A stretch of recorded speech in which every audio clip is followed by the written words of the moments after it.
حدثنا خالد بن مخلد قال حدثنا سليمان بن بلال قال حدثنا شريك بن عبد الله قال سمعت أنس بن مالك يقول: ما صليت وراء إمام قط أخف صلاة ولا أتم من النبي صلى الله عليه وسلم، وإن كان ليسمع بكاء الصبي فيخفف مخافة أن تفتن أمه।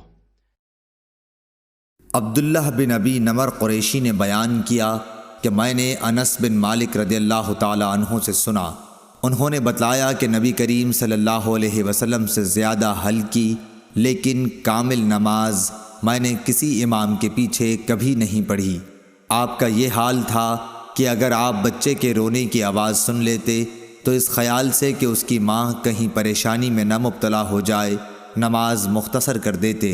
सही बुखारी हदीस नंबर 708।